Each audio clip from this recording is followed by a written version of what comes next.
Esselamu aleykum cəmiən və rəhmətullah və bərəkətuh. Özümü və siz, əziz, dəyərli müminləri, inanclı bacı qardaşlarımı mübarək cümə günündə ilahi təqvaya riayət eləməyə dəvət edirəm. Uca Allah bizləri təqva əhlindən qərar versin, aqibətimizi xeyirli qərar versin, əməllərimizi günü-gündən layiqli əməl qərar versin və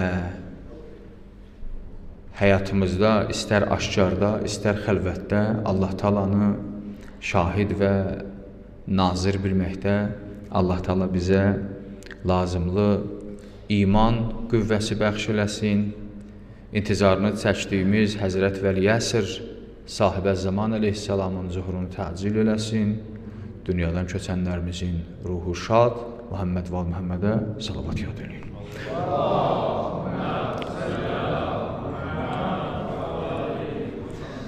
Allah Teala Əhzab surəsinin 58-ci ayəsində bir ictimai məsələdən danışır. Bu məsələnin neçə mesajı var. Buyurur, Bismillahirrahmanirrahim, وَالَّذ۪ينَ يُؤْذُونَ الْمُؤْمِنِينَ وَالْمُؤْمِنَاتِ بِغَيْرِ مَقْتَسَبُوا فَقَدْ احْتَمَلُوا بُهْتَانًا وَإِثْمًا مُب۪ينًا. Çox əcib ayədir. Ayədə tərcümə budur, sonra bu tərcümənin inşallah biraz açıqlamasını xidmətinizə çatdıracağım. Buyurur ki, şübhəsiz ki, mömin kişilər və möminə qadınlara haqsız yerə əziyyət verənlər deyir,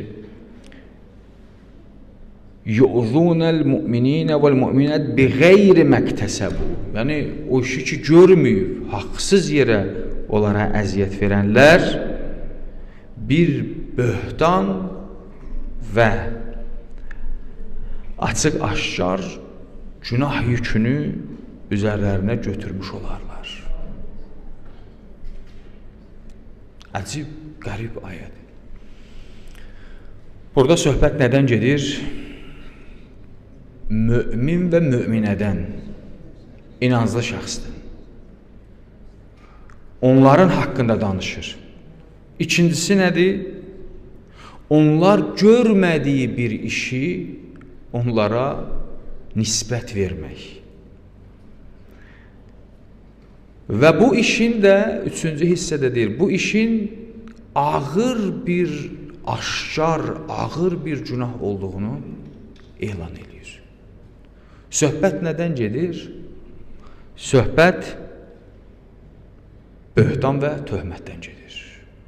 Ki, bir möminə və yaxud bir möminə xanıma ya bir mömin kişiyə böhtan vurasan. Bunun nə qədər ağır günah olduğunu Allah Teala Əhzab surəsinin 58-ci ayəsində açıq, aşkar şəkildə elan edir. Amma çox əfsus olsun ki, bu böhtandır, töhmətdir, şərridir. Bunlar cəmiyyətdə çox adi hal alıb. Hətta möminlərin içərisində olsa belə. Bir halda ki, qorxulu məsələdir. Allah Təbarək və Teala digər ayələrdə də baxsanız, Nur surəsində və digər bəzi surələrin ayələrində böhtan və töhmət haqqında geniş danışır. Hətta hədislər bu haqda geniş məlumat verir və bu işdən ictimaiyyətdə insanların çəkinməyə dəvət edir. Çəkindirir ki, bu şeylər olmaz. Əlbəttə, böhtan və töhmət bizim ədəbiyyatda bir-birinə yaxın anlamdadır. Böhtan və töhmət. Amma bunların arasında bir xırda fərq var. böhtanla töhmətin arasında bir xırda fərq var. Mən istəyirəm o fərqi biraz izah edəyəm. Böhtan açıq aydın Quranda gətirib deyir, buhtanən və ismən mubinə. Deyir, o bir böhtandır, görmədiyi işi bir insana nisbət vermək. Böhtandır və ismən mubinə. Açıq, aşkar günahdır. Böhtan nədir? Böhtan bir insan heç bir iş görmədən ona bir işi nisbət verib və yəqinlə demək ki, bu adam bu işi görür.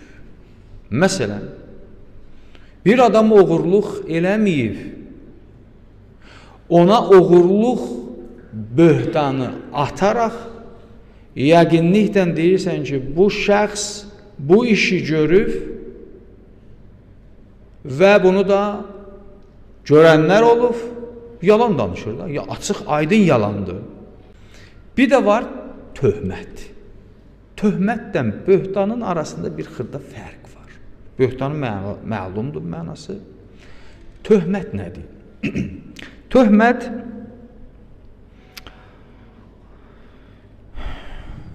konkret demir ki, bu adam bu işi görür. Şübhə yaradır.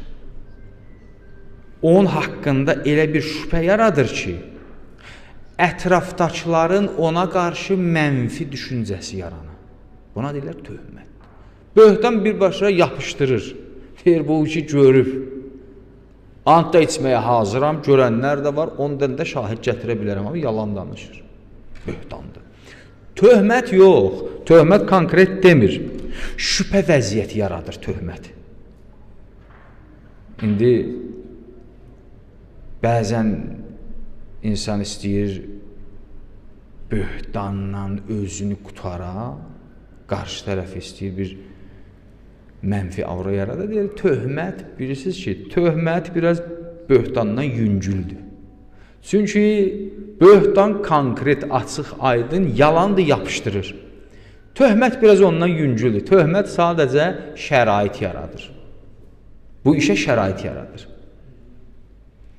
Demir, məsələn, bu adam zina eləyib. Böhtan atmır. Deyir ki, bu zinakarlarla bir yerdəydi. Demir zina eləyib. Demir qumar oynayıb. Deyir, qumarxananın qabağında gördük. Demir oğurluq eləyib. Deyir, oğurluq eləyənləri maşınında apardı. Yəni, nə istəyir demək? Bu da onlardan yəqin birlikdədir. Bu da bir məsələ. Bunların fərqi var. Amma hər ikisi, hər surətdə günahdır. Biri biraz günahı o birisindən yüngültərdir. Böhtan açıq, aşkar yalandır. Şərridir. Töhmət də şərrə, böhtana şərait yaratmaqdır. Hər ikisi məzəmmət olub və hər ikisi qınanılıb. Allah Taala hər ikisinə mənfi rəy bildirir. Bu ictimai məsələdir və ictimaiyyətdə bunlara görə riayət olunur. İnsanlar bir-birinin kənarında bu işləri görürlər, cəmiyyətdə düşmənçilik, fəsad yaranır. Fəsad insanların əməlinə bağlıdır. Əgər insan əməlini düzəltsə, məsələn, mən bir şəxsəm, mən gərək öz üzərimə düşənə əməl eləyəm. Siz bir şəxsiz, hər kəs öz üzərinə nə düşür, onu eləməlidir. Bəzən mən deyirəm ki, məsələn, mən bu işi görmürəm, nə baş verir, onsuz da bu fəsad var. Bu fəsad var. Sən bir şəxssən, sən bir dənə vəzifənə əməl elə, mən bir dənə vəzifəmə əməl eləyim, tövsiyə elə, hər kəs öz vəzifəsini əməl eləsin, nəticədə cəmiyyətdə bu məsələlərdən azalar da. Yoxsa mən deyim, mənim bir işimlə bu iş həll olasıdır. Yox, sən üzərinə düşən vəzifə yerinə yetir. O ki, deyir, Həz. İbrahimi mancanaqdan atdılar. O da bir quş Ağzında bir damcı su aparırdı. Dedilər, bunu hara aparırsan? Dedi, aparıram ki, o odu söndürəm. Dedilər, evin abadı, sənin o bir ağzındakı bir damcı su o maloya nə kar eləyər? Birisi də çöp aparırdı. Bunu nə aparırsan? Dedi, aparıram ki, o oda atım, odu qızışdırım. Dedilər, evin abadı, sənin o çöpün, o oda bir şey eləməz qızışmasına. Hər ikisinin anlamı budur ki, münasibət. Mənim bilirəm bu cəmiyyətdə çox rol daşımır bu hərəkətim, amma bu münasibətimi bildirirəm, üzərimə düşən vəzifəyi yerinə yetirirəm ki, ta Allah qatında qiyamət günü şərməndə olmayam. Amma çox əfsus, çox əfsus, çox əfsus, çox əfsus. Bu məsələlər böhtandır, iftiradır, töhmətdir. Bunları rahat şəkildə nisbət vermək, bunları rahat şəkildə yapışdırmaq, bunları rahat şəkildə danışmaq, bunları rahat şəkildə bəyan eləmək bizim cəmiyyətimizdə çox adi hal alıb və insanlar heç qorxmadan töhmət atır, çox rahat da töhmət atır, şərr atır, böhtan atır, yalan danışır. Bunlar məsuliyyət daşıyır. Bütün vücud məsuliyyət daşıyır. Qiyamətdə, məhşərdə, hədislərdə var, deyir, göz, qulaq, dil, əl, əyaq, bunlar hamısı sənin əleyhinə məhşər üçün şəhadət verəcək. Yəni, maraqlı bilirsiniz nədir? İnsanlar bu zümrədə iki dəstəyə bölünürlər. İki hissədir. Yalan danışanlar iki hissədir. Böhtan atanlar iki hissədir.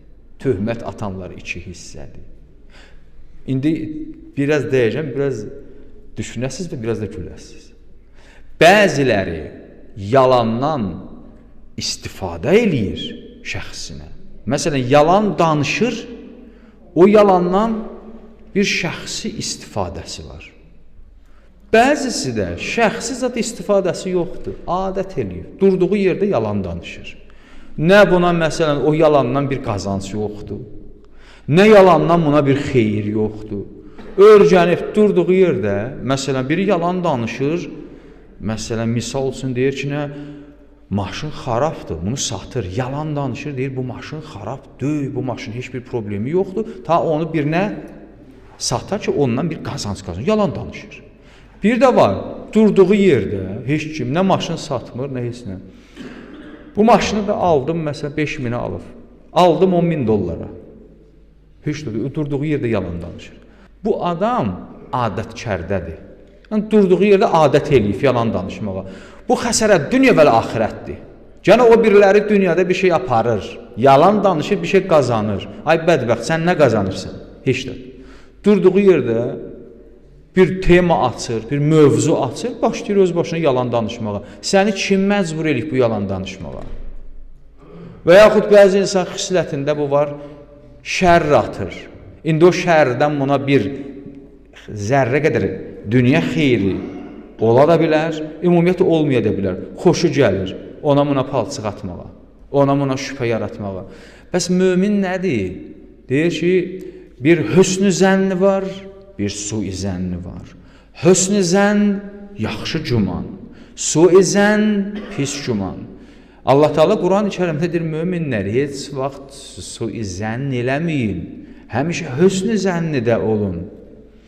Bu tərəfdən də möminə deyir ki, sən də yaxşı da bunu bu tərəfdən deyirəm ki, hüsnü zənn eləsinlər, sui zənn eləməsinlər.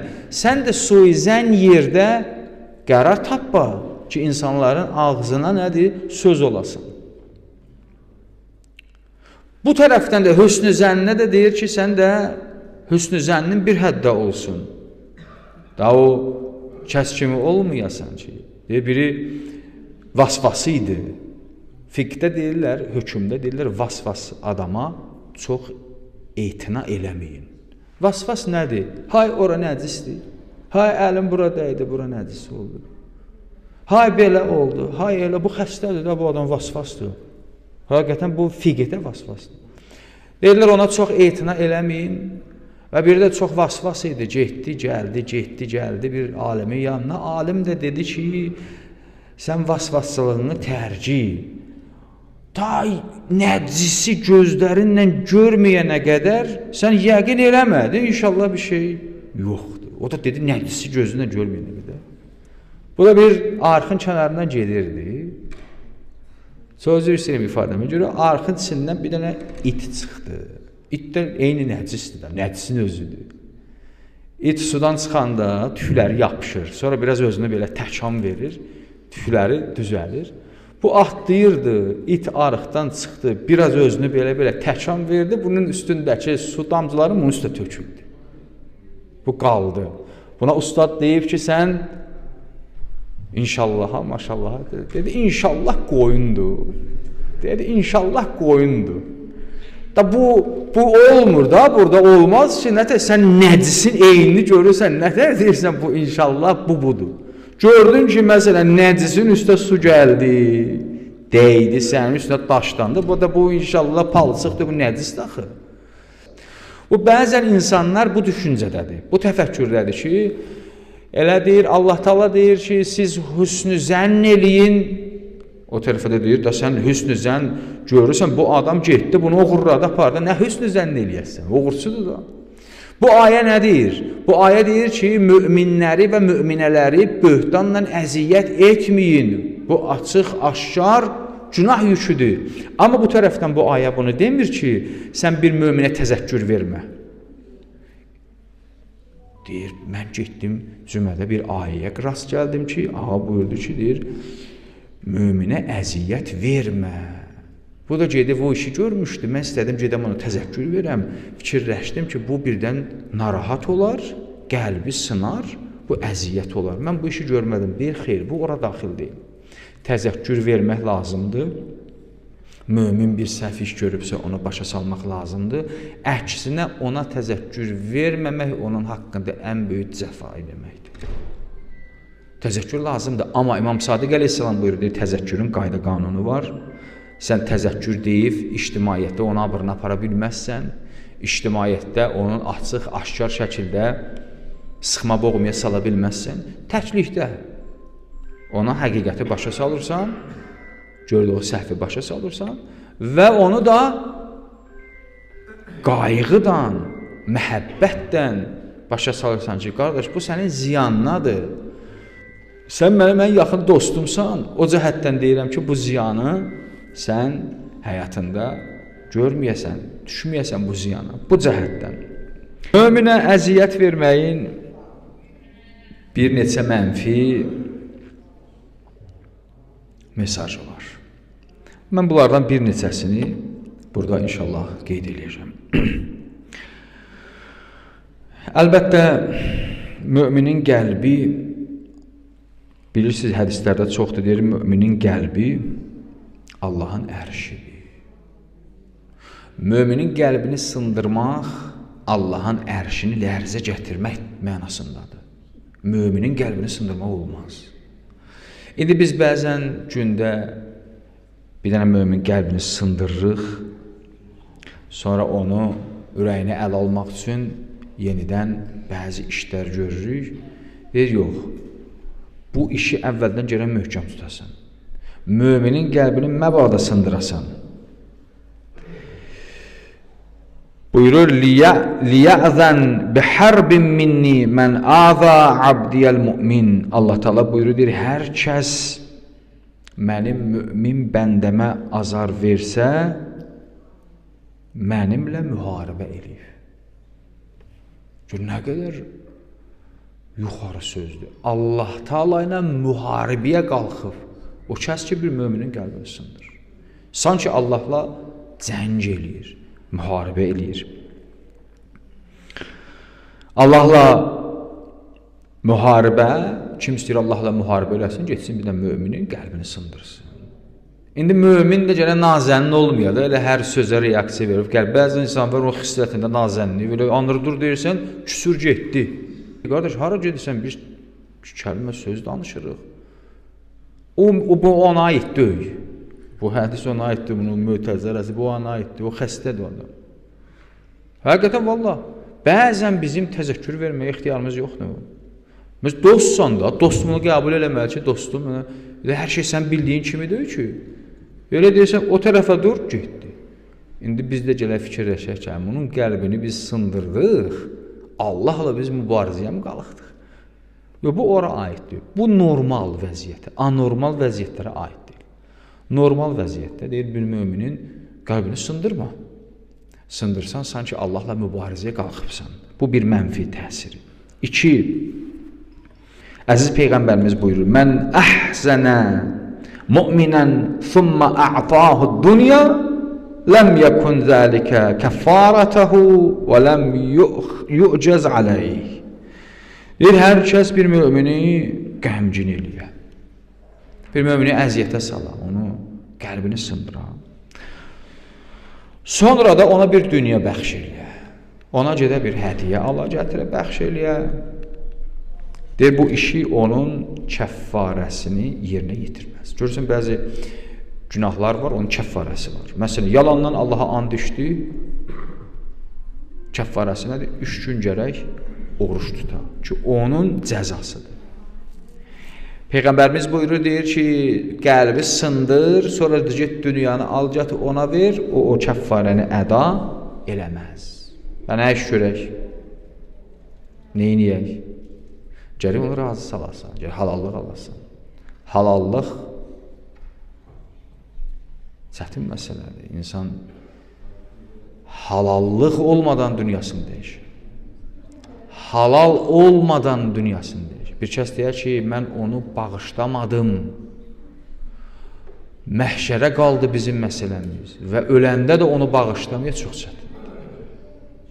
Ona görə tövsiyə budur ki, insanlar nə qədər ötəsi dünyaya getməyibsən, gərək insanların hamısından halallıq alasan və insanlar da qəlbdən sənə halallıq. Hədislərdə var, deyir, 40 mümin bir nəfərin təşhi cənazəsində şəhadət versələr ki, biz şəhadət veririk, bu insan yaxşı insandır və biz şəhadət veririk ki, bu insan halal insandır, biz şəhadət veririk ki, bu insan Allah bəndəsidir, Allah onu bağışlayır. Allah onu bağışlayar 40 müminin şəhadətindən. Amma bu o demək deyil ki, 40 mümin sənin üçün dua elədi, 41-ci səndən narahat oldu, bu 40-ın yox. Bu bir kinayədir ki, sən cəmiyyətdə gərək ki, insanlarla halallığın ola. Allah sənə and verəm izzət və cəlalına, öz böyüklüyünə, əzəmətinə, rəhmətinə, kərəminə, izzətinə, Allahlığına xatir, Pərverdigar aləm. Bu dünya müvəqqəti mənzildir, keçəri mənzildir. Bu müvəqqəti mənzildə üzümüzü ağ elə. Pərverdigar aləm möminlərin qəlbini sındırmamaqda, onların haqqında həmişə yaxşı fikirdə olmaqda, onların haqqını müdafiə eləməkdə bizə görən göz və möhkəm qəlb nəsib elə. Pərverdigar aləm bizi bir-birimizə mehriban qərar ver. Pərverdigar aləm sənə and verirəm Həzrəti Zəhra hörmətinə gələn cüməmizi bu cüməmizdən daha xeyirli, daha bərəkətli qərar ver. Hüccət ibn-i Həsən, Həzrəti Məhdi, Əccelallah Teala fərəcəhu şərəfin zuhurunu təzil elə. Vəssalamu aleykum və rəhmətullah və bərəkətuhu. Bismillahirrahmanirrahim. Qul huvallahu əhəd, Allahus samad, ləm yəlid və ləm yulad və ləm yəkun ləhu kufuvan əhəd.